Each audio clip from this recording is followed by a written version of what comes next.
अस्सलाम वालेकुम दोस्तों, मेरा नाम डॉक्टर उमर है एंड आई एम न्यूरोस्ट्रोक फिजियोथेरेपिस्ट। अक्सर आप लोगों ने देखा होगा कि जो स्ट्रोक के पेशेंट होते हैं वो जब बैठते हैं, वो जब सीटिंग में होता है तो उनका नी जो सा तो थोड़ा सा बाहर की तरफ रोटेट हुआ होता है, या फिर फॉर एग्जांपल अगर वो लेटते हैं, स्पाइन लाइन लेटे हुए हैं, तो उनका जो फुट है वो भी बाहर की तरफ गिरा हुआ होता है। इवन अगर वो चलते भी हैं तो आपने देखा होगा उनका जो फुट है वो बाहर की तरफ ऐसे होता है, और वो बाज पेशेंट जो से हैं वो ऐसे पाँव को घसीट के चल रहे होते हैं, पाँव को ऐसे उठा के नहीं चलते जिस तरह नॉर्मल लेग होती है, बल्कि क्या करते हैं कि जो फुट होता है उनका वो ऐसे प्रॉपर ना हिप पे उस तरह फ्लेक्शन करते हैं, ना नी पे उस तरह कंट्रोल कर पाते हैं। तो इसकी इन सब की आखिर वजह क्या है, जो लेग है वो बाहरी तरफ रोटेट क्यों होती है, तो ये सब जानने के लिए चलते हैं अपनी वीडियो की तरफ।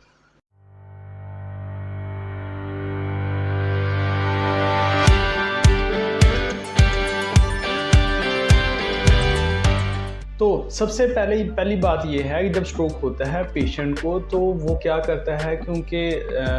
उठते नहीं हैं, पेशेंट लेटे हुए होते हैं, प्रॉपर पोजीशनिंग नहीं करते जब तक फिजियोथेरेपिस्ट वगैरह नहीं आते, तो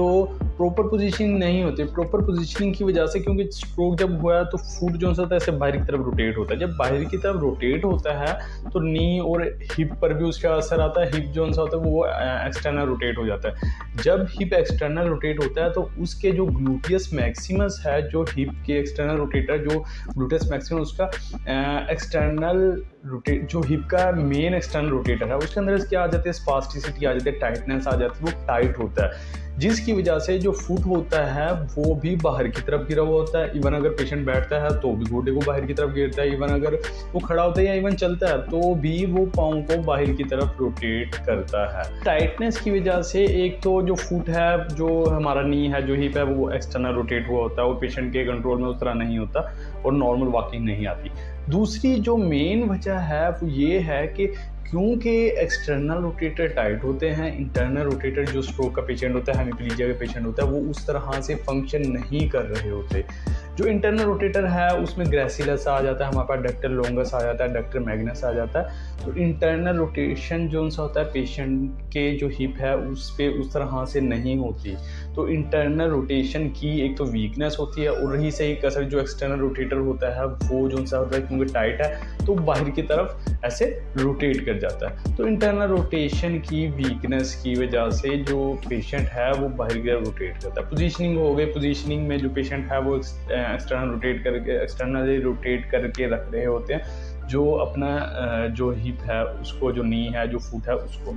अब जो तीसरी मेन वजह है वो है हमारे पास अंडर एक्टिव या फिर वीक जो होता है, हमारे पास हिप फ्लेक्सर्स होते हैं। जितने भी स्ट्रोक के पेशेंट होते हैं हिप फ्लेक्शन नहीं करते, वो या तो घसीट के चल रहे होते हैं, अगर बहुत ज़्यादा नी पे उससे उनका कंट्रोल भी होता है तो छोटे छोटे कदम लेके जो हिप पर वो उस तरह से फ्लेक्शन नहीं कर पा रहे होते। जब हिप पर उस तरह से फ्लेक्शन नहीं होगी तो प्रॉपर हिप के जो फ्लेक्सर्स हैं उन पर उस तरह से वेट वगैरह नहीं डलेगा, जिसकी वजह से उनकी उस तरह स्ट्रेंथनिंग वगैरह नहीं होगी।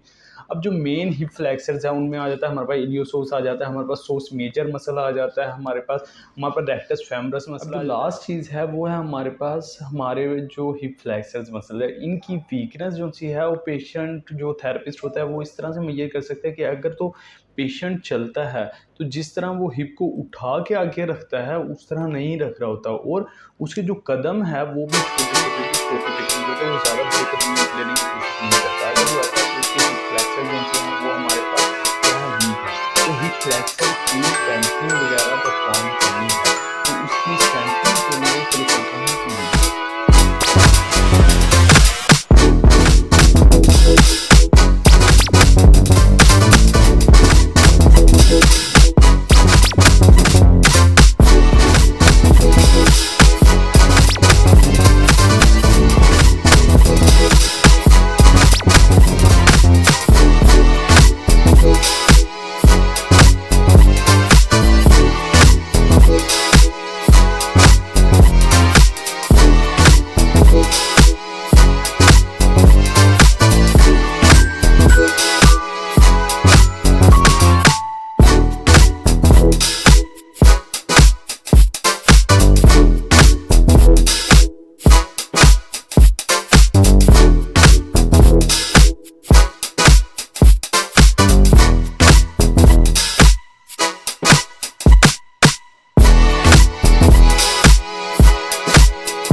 साथ लगी बेल आइकन को भी दबाना ना भूलिएगा।